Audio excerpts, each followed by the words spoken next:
इस चैनल को सब्सक्राइब करें, बेल आइकन को दबाएं ताकि सारा वीडियोज आप लोगों को मिले। हाय फ्रेंड्स, हम लोगों ने 10th क्लास में फिजिक्स स्टार्ट किए थे। फिजिक्स का पहला चैप्टर इलेक्ट्रिसिटी, और इलेक्ट्रिसिटी में हम 6 वीडियोज अपलोड कर चुके थे और शायद आप लोग उसका नोट्स भी बना चुके होंगे। तो 6 वीडियोज तक हम आप लोगों को रेजिस्टेंस के बारे में बताए हुए थे कि रेजिस्टेंस को आर के द्वारा इंडिकेट किया जाता है और वो V और I potential difference and current का रेशियो होता है। और उसके SI यूनिट हम बताए हुए थे कि ओम होता है, OHM। तो अब यहाँ पे हम लोग उसकी आगे स्टडी करेंगे कि रेजिस्टेंस जो होता है वह किन पैरामीटर्स पे डिपेंड करता है। तो इसीलिए हम हेडिंग यहाँ पे लिखे हुए हैं some parameters of resistance. Resistance के कुछ पैरामीटर्स, कुछ अवयव, वो क्या क्या होता है ये बात हम करते हैं। रेजिस्टेंस जो होगा वो हमेशा वायर के अंदर ही होता है, इंसुलेटर में तो होता नहीं है। वो जब भी होगा तो कंडक्टर के अंदर ही होगा, क्योंकि इलेक्ट्रिसिटी जो होती है वो इंसुलेटर में मूव नहीं करती है, कंडक्टर में मूव करती है। इस कारण से रेजिस्टेंस जो भी होगा वह कंडक्टर में ही होगा। तो यहाँ पे पहला पैरामीटर है वो लेंथ ऑफ वायर। जो वायर होता है जिसके अंदर इलेक्ट्रिसिटी मूव करती है उसी का लेंथ, जितना ही ज्यादा लेंथ रहेगा रेजिस्टेंस भी उतना ही ज्यादा होगा। अगर उसके लेंथ को ट्वाइस कर देते हैं, डबल कर देते हैं, तो रेजिस्टेंस जो होगा वो ऑटोमेटिक डबल हो जाएगा, क्योंकि इलेक्ट्रॉन इतना दूर से अगर इतना दूर मूव करते हैं तो इसी के अनुसार इसका रेजिस्टेंस भी होगा। लेकिन इसी को हम ट्वाइस कर दे रहे हैं तो वहां पर रेजिस्टेंस भी क्या हो जाएगा, ट्वाइस हो जाएगा। तो इस तरह से हम लोग पहला पैरामीटर स्टडी करेंगे जिसे हम लोग कहते हैं क्या हुआ, लेंथ ऑफ वायर, तार की लंबाई। तो ये फर्स्ट पैरामीटर है किसका, रेजिस्टेंस का। तो यहाँ पे होगा क्या, तो यहाँ पे लिखेंगे हम लोग लेंथ ऑफ वायर, तो ये हो जाएगा रेजिस्टेंस। इसे एल के द्वारा इंडिकेट करेंगे लेंथ ऑफ वायर को।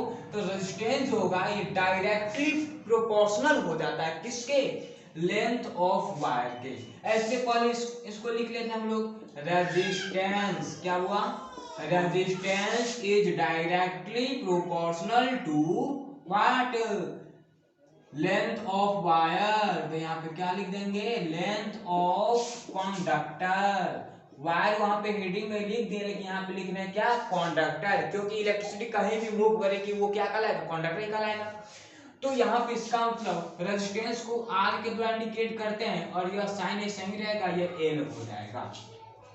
इसका मतलब यहाँ पे लिखेंगे if length is double, L is double, then resistance R is also doubled। इसका मतलब होगा यदि हम लेंथ ऑफ वायर को डबल करते हैं तो रेजिस्टेंस भी क्या हो जाएगा, वो भी डबल हो जाएगा। इतना समझ में आ गया। तो ये हो गया फर्स्ट पैरामीटर, इसको हम क्या कहेंगे, पहला पैरामीटर कहलाएगा। इतना समझ में आ गया कि जब लेंथ बढ़ेगा तो रेजिस्टेंस भी बढ़ेगा, इंक्रीज करेगा। जब लेंथ डिक्रीज करेगा तो रेजिस्टेंस भी डिक्रीज करेगा। इतना समझ में आया वो आप लोगों को। अब चलिए दूसरा जो होता है वो होता है एरिया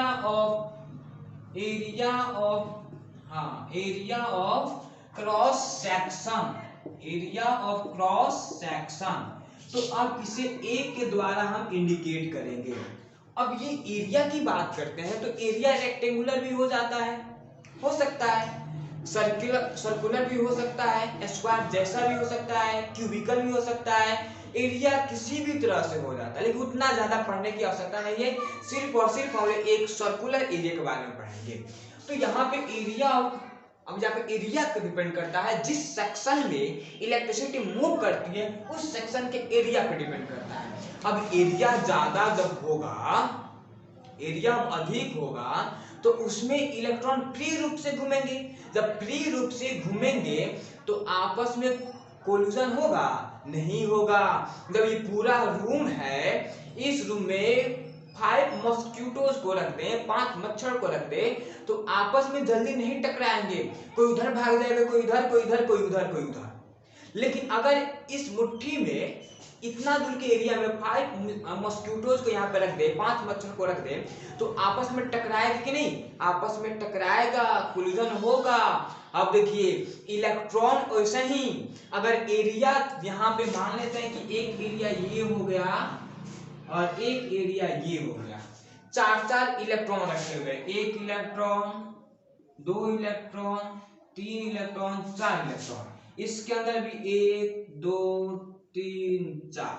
अब देखिए एरिया तो इसका ज्यादा है और इसका एरिया क्या है? कम है इसका एरिया।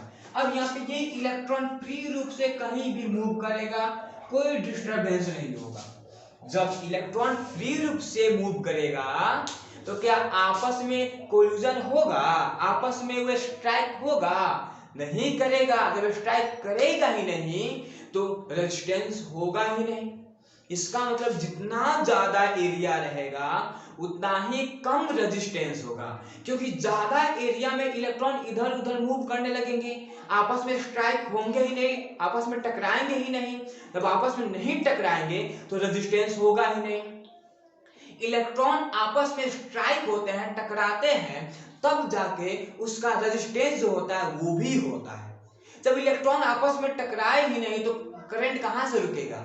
रुकेगा ही नहीं, तो रेजिस्टेंस होगा ही नहीं। लेकिन एरिया जब कम रहता है तो ये आपस में टकरा जाते हैं, आपस में ये हमेशा स्ट्राइक हो जाएंगे, टकरा जाएंगे, आपस में टकराएंगे, रेजिस्टेंस बढ़ेगा। जितना कम एरिया उतना ज्यादा रेजिस्टेंस, जितना ज्यादा एरिया उतना कम रेजिस्टेंस, क्योंकि एरिया ज्यादा रहेगा इलेक्ट्रॉन घूमेगा, फ्री रूप से घूमेगा, आपस में स्ट्राइक होगा ही नहीं। लेकिन एरिया को कम करते जाए, हम कम करते जाए, तो वहां पे क्या होगा? वहां पे यही होगा कि इलेक्ट्रॉन्स आपस में टकराएंगे और उससे रेजिस्टेंस प्रोड्यूस होगा। इतना समझ में आ गया? इसका मतलब रेजिस्टेंस जो होता है जिस कंडक्टर के एरिया में मूव करता है वो उसके एरिया के इनवर्सली प्रोपोर्शनल होता है। समझे आप? चलिए तो यहां पे हम लोग बात करते हैं एरिया के बारे में। तो यहां पे रेजिस्टेंस हम लोग क्या लिखेंगे? रेजिस्टेंस, कि रेजिस्टेंस होगा या इनवर्सली प्रोपोर्शनल टू एरिया हो जाएगा। इसका मतलब R साइन हो जाएगा 1/A। ये समझ गए? ये क्या हो जाएगा? अगर इसे आप सेकेंड नंबर मान सकते हैं तो मान सकते हैं, वहां पे डिपेंड करता है, या छोड़ भी सकते हैं। आइए तो यहाँ पे अब हम लोग बात करते हैं एरिया। तो सर्कुलर भी हो सकता है हुआ, एरिया सर्कुलर हो सकता है कि नहीं? सर्कुलर हो सकता है। तो यहाँ पे लिखेंगे for circular area, circular area, circular area के लिए। तो इसका मतलब area of circle, since we know that, हम जानते हैं, क्या जानते हुआ?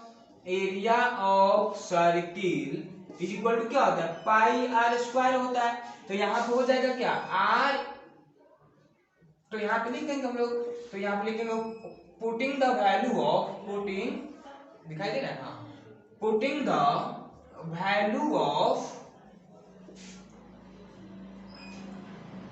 Area of circle, area of circle in equation second. अब यहाँ पे इक्वेशन सेकेंड में हम सर्किल का एरिया रख कर देखते हैं। आइए लोग यहाँ पे रख के देखा जाए। तो यहाँ पे दिया हुआ है second equation R inversely proportional to 1/एरिया। तो फॉर सर्कुलर एरिया तो यहाँ पे क्या हो जाएगा?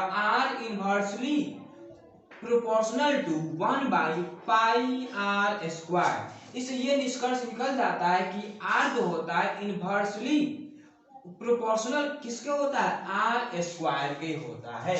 इसका मतलब रेडियस इंक्रीज करेगा तो आर क्या होगा? डिक्रीज करेगा। जब सर्कुलर एरिया क्या रेडियस को हम जब इंक्रीज करेंगे तो उसका एरिया और ज्यादा होगा। जब एरिया और ज्यादा होगा तो वहां पे रेजिस्टेंस क्या होगा?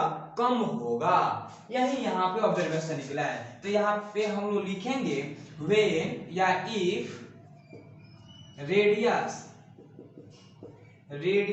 इज डबल देन रेजिस्टेंस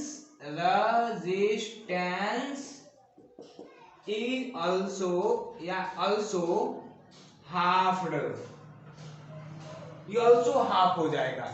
इसका मतलब एरिया को जैसे ही डबल करेंगे रेजिस्टेंस, सॉरी हाँ वो हाफ हो जाएगा ऑटोमेटिक। इसका मतलब एरिया बढ़ेगा तो रेजिस्टेंस घटेगा। इतना समझ में आ गया वो आप लोगों को? अब चलिए, लेकिन यहाँ पे मेनली हम बात करते हैं रेडियस को डबल कर रहे हैं तो रेजिस्टेंस हाफ होगा। अब इस बात को हम लोग यहाँ पे सोल्व करके देखते हैं कि हाफ होगा कि नहीं। तो हम लोग यहाँ पे सोल्व करके देख लेते हैं। तो हमने कहा कि रेडियस को डबल कर रहे हैं तो यहाँ पे r हो जाएगा और यहाँ पे ये r स्क्वायर हो जाएगा। अब रेडियस को डबल कर दे रहे हैं, ट्वाइस कर देंगे, हो गया।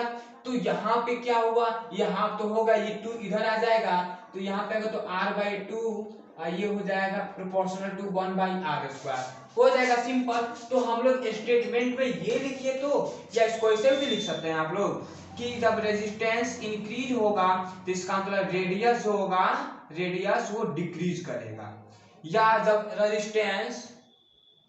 रेजिस्टेंस डिक्रीज होगा तो रेडियस क्या होगा, इंक्रीज होगा। ठीक है, इतना समझ में आ गया वो आप लोगों को? इसको नोट कीजिए लोग, फिर हम लोग आगे बढ़ते हैं। अब हम लोग इसके अगले पैरामीटर्स की बात करते हैं जो है टेम्परेचर। अब हम लोग कुछ एग्जांपल लेते हैं यूनिवर्सल ट्रूथ। ऐसे हम लोग अपनी फैमिली पे ही एग्जांपल लेते हैं, ऐसे हम अपने ही पे लेते हैं एग्जांपल कि अगर हम रूम में बैठे हो, रूम के अंदर कूलनेस हो, ठंडा हो, लेकिन रूम के बाहर अप्रोक्स 50 डिग्री सेल्सियस का टेम्परेचर। अब हमारे भैया आ जाए और वो लगे हमसे बोलने कि जाओ तुम उस धूप में 10 मिनट तक स्टैंडिंग मोड में रहो। ठीक है, हम उनकी बात मानकर उस धूप में हम स्टैंडिंग मोड में हो गए। अब 10 मिनट तक उस धूप में स्टैंडिंग मोड में खड़े रहे हम, तो हमें हीट एनर्जी मिलेगी। अब इतना हीट एनर्जी मिल जाएगी कि हमारे अंदर जो होगा चिड़चिड़ापन आ जाएगा। इसका मतलब हमारे अंदर के जितने भी पार्टिकल्स है हीट एनर्जी मिलने की वजह से मूवमेंट में हो जाएंगे, गतिशील हो जाएंगे, अपना स्थान चेंज करने लगेंगे। अब उनके चेंजेबल होने की वजह से हमारे अंदर इरिटेशन होने लगेगा, और इरिटेशन होगा तो इधर जाएंगे, उधर जाएंगे, उधर जाएंगे, उधर जाएंगे, ऐसा हो जाएगा। सेम वैसा ही यहाँ पे टेम्परेचर पे जो है रेजिस्टेंस डिपेंड करता है। इसका मतलब कि जितना ही टेम्परेचर ज्यादा होगा रेजिस्टेंस भी उतना ही ज्यादा होगा। एक वायर में अगर टेम्परेचर ज्यादा हो जा रहा है तो इलेक्ट्रॉन के अंदर हीट एनर्जी मिल जाएगा और वो इरिटेट होने लगेंगे, इरिटेट होकर इधर उधर मूव करने लगेंगे, और इतना मूव करेंगे वो कि एक दूसरे के साथ कोलिजन होंगे। जब कोलिजन होंगे तो रेजिस्टेंस होगा कि नहीं, रेजिस्टेंस होगा। जितना ही ज्यादा टेम्परेचर दिया जाएगा उतना ही ज्यादा कोलिजन होंगे और उतना ही ज्यादा रेजिस्टेंस बनेगा। इतना समझ में आ गया आप लोगों को? इसका मतलब resistance is directly proportional to temperature. Resistance को इंक्रीज करेंगे, टेम्परेचर भी इसका मतलब इंक्रीज होगा। अगर टेम्परेचर को डिक्रीज करते हैं रेजिस्टेंस भी क्या होगा, डिक्रीज होगा। इतना समझ में आ गया? अब चलिए, अब 5 इसका पैरामीटर्स है। 5वां पैरामीटर्स एक काइंड ऑफ मटेरियल। सबसे इंपॉर्टेंट रहता है कि जो जिस कंडक्टर में इलेक्ट्रिसिटी को मूव कराते हैं उसका मटेरियल देखने के लिए वो किस मटेरियल से बना हुआ है। ठीक है, अब चलिए, तो यहाँ पे फ्रॉम इक्वेशन 1 and 2, पहला और दूसरा इक्वेशन से हम लोग यहाँ पे देखते हैं कि R जो है वो L के डायरेक्टली प्रोपोर्शनल है, लेकिन एरिया के इनवर्सली है प्रोपोर्शनल। तो इसका मतलब इससे हम ऑब्जर्वेशन निकाल सकते हैं कि रेडियस रेजिस्टेंस जो होगा यह L/A के प्रोपोर्शनल होगा। इसका मतलब L के डायरेक्टली होगा और A के इनवर्सली होगा। इतना समझ आ गया? तो इसी को स्टेटमेंट में यहाँ पे लिख दिए हैं, the resistance of a conductor is directly proportional to its length and inversely proportional to its area of cross section.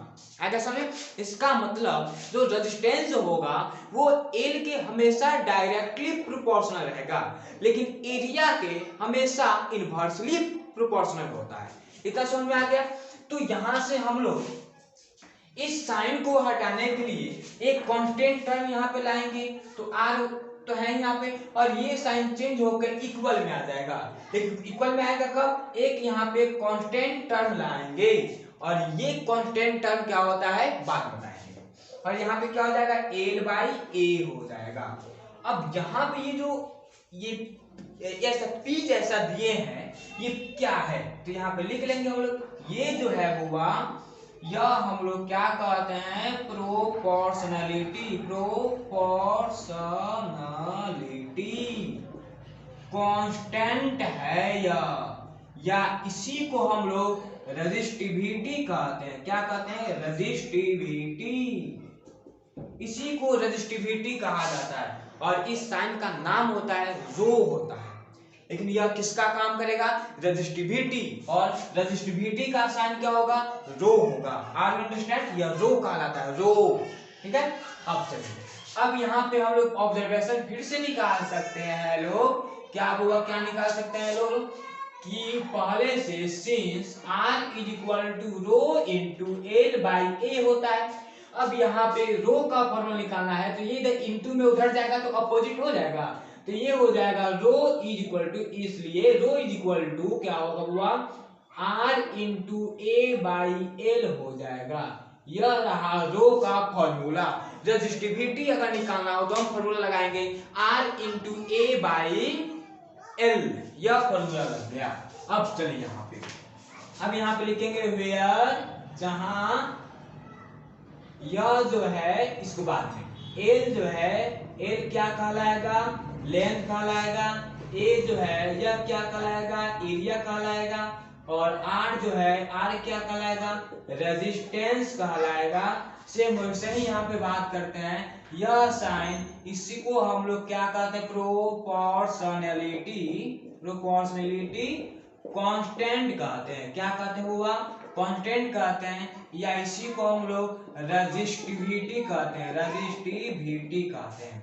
अब यहाँ पे हम लोग स्टडी करेंगे SI unit of resistivity, SI unit of rho का एसआई यूनिट क्या होता है, तो यहाँ पे लिखेंगे सिंस वी नो दैट, हम लोग पहले से जानते हैं, we know that resistivity is equal to, rho is equal to क्या होता है हुआ, R into A by L होता है। और हम लोग जानते हैं कि R जो होता है रेजिस्टेंस होता है, इसका SI यूनिट क्या होता है हुआ, ओम होता है, तो यहाँ पे लिख लेंगे ओम, इंटू एरिया का क्या होता है हुआ, मीटर स्क्वायर, बाई लेंथ का क्या होता है, मीटर होता है, तो मीटर से 1 मीटर यहाँ पे कैंसिल, तो यहाँ पे रो का SI यूनिट जो होगा ओम मीटर, यह निकल गया रो का SI यूनिट। कितना समझ में आ गया, अब इसको नोट कीजिए लोग, फिर हम लोग आगे बढ़ते हैं। तो यहाँ पे अब हम लोग ये जानेंगे कि रो जो होता है वह, हमेशा याद रखिए कि रो का मीनिंग अगर बात करें तो वो रेजिस्टिविटी होता है, और रेजिस्टिविटी जो होता है वो रेजिस्ट को इंडिकेट करता है। रेजिस्ट मींस होता है रोकना, उसका काम होता है रोकने का। इलेक्ट्रिसिटी आ रही है, रोक दिया, रेजिस्टिविटी कहलाता है। तो मेटल जो होते हैं उसके वेरी लो रेजिस्टिविटी होते हैं, इस कारण से मेटल में कंडक्ट होता है इलेक्ट्रिसिटी, इसलिए मेटल को कंडक्टर कहा जाता है। लेकिन इंसुलेटर जो होता है वो नॉन मेटल्स होते हैं, प्लास्टिक जैसे हो गए, क्या उसमें इलेक्ट्रिसिटी मूव करती है, इलेक्ट्रिसिटी मूव नहीं करती है, इसका मतलब उसके अंदर हाई रेजिस्टिविटी होता है, इलेक्ट्रिसिटी को रोक देता है, इलेक्ट्रिसिटी को दूसरी जगह पे जाने नहीं देता है। इतना समझ में आ गया आप लोगों को। लेकिन मेटल जो होते हैं उसके अंदर इलेक्ट्रॉन फ्री होते हैं, स्वतंत्र संघ होते हैं, वो इलेक्ट्रॉन जो होते हैं वो चार्ज को कैरी करके मूव करते रहते हैं, वो रुकता नहीं है।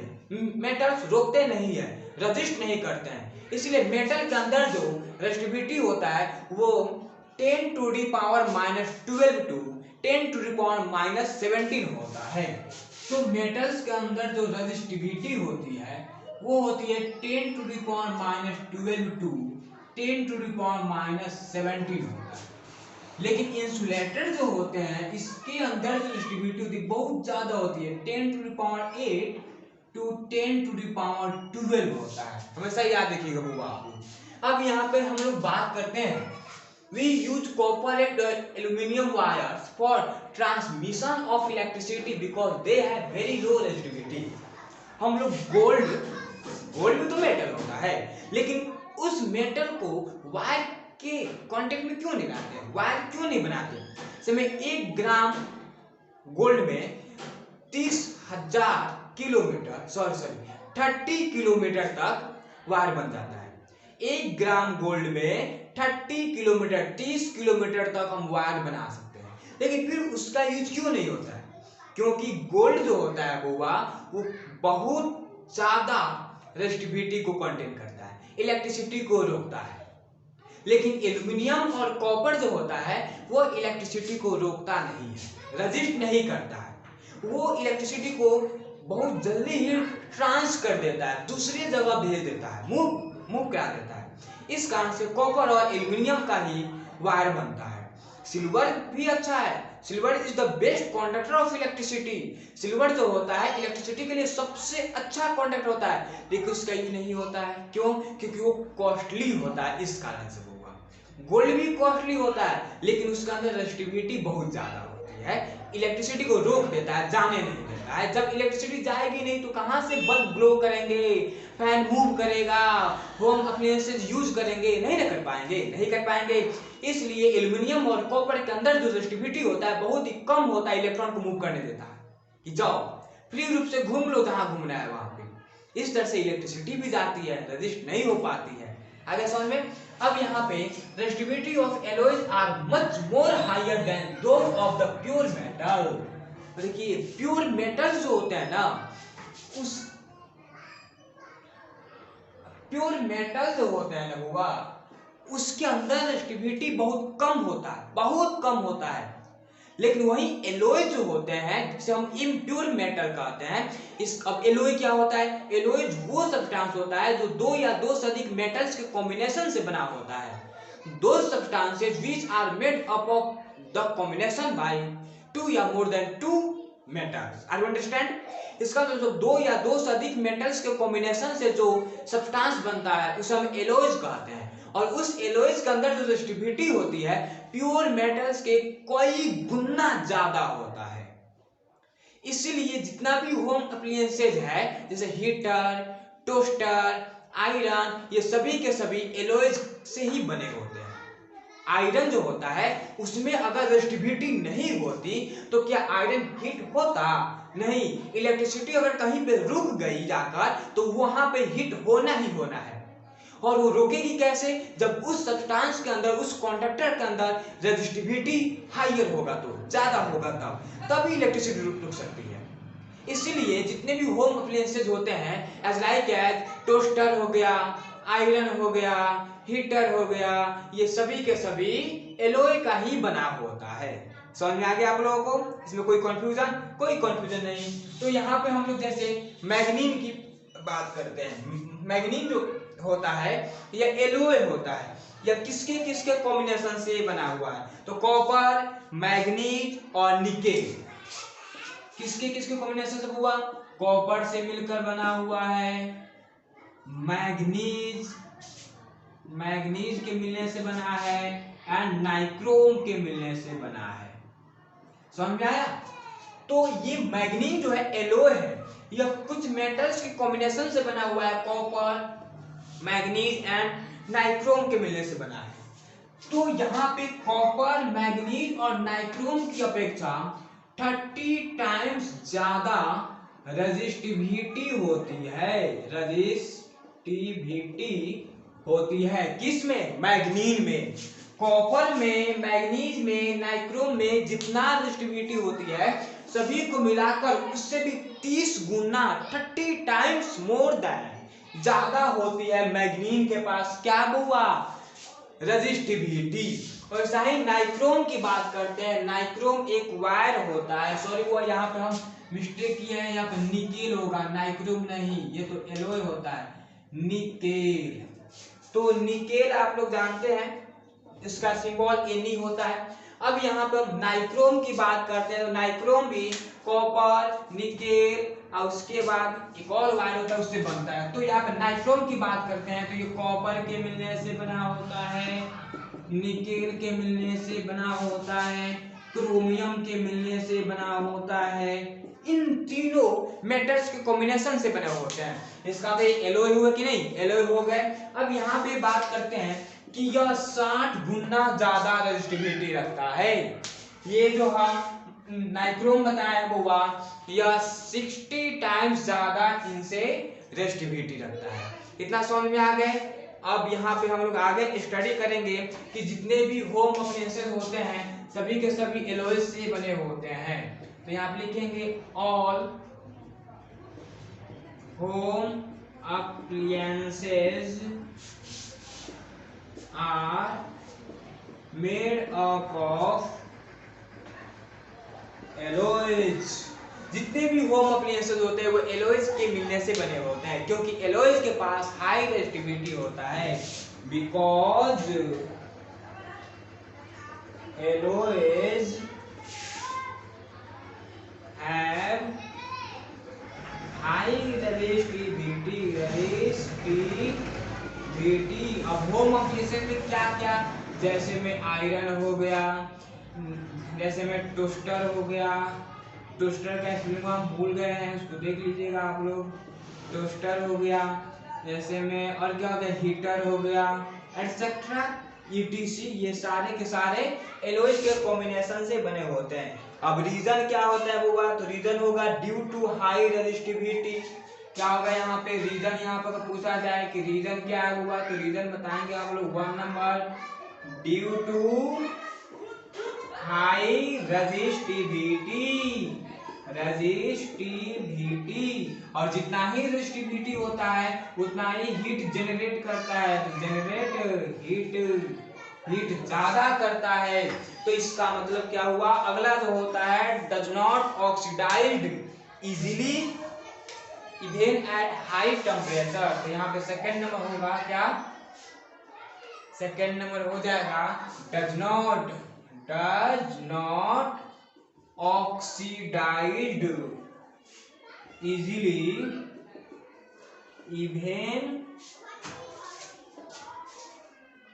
Even temperature.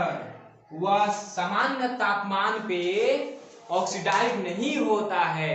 यही दो रीजन होता है। अगर कोई पूछेगा कि होम अप्लायंसेस क्यों एलओएस से बनते हैं, तो पहला रीजन कि उसके अंदर जो रेजिस्टिविटी होती है वो हाई होती है, ड्यू टू हाई रेजिस्टिविटी। और कम टेम्परेचर पे, सामान्य टेम्परेचर पे ऑक्सीडाइज नहीं होता है, मेल्ट नहीं होता है। इतना समझ में आ गया। तो इतना तक आप लोग नोट कीजिए लोग हुआ, फिर हम लोग इसके आगे स्टडी करेंगे। ओके, तो इतना तक नोट्स में कंप्लीट कर लीजिए आप लोग हुआ। अब इसके आगे हम लोग फिर ओम्स लॉ का वेरिफिकेशन, यह बहुत ही इंपॉर्टेंट टॉपिक्स है जो नेक्स्ट वीडियोज में हम आप लोग बताएंगे। Okay bye dears.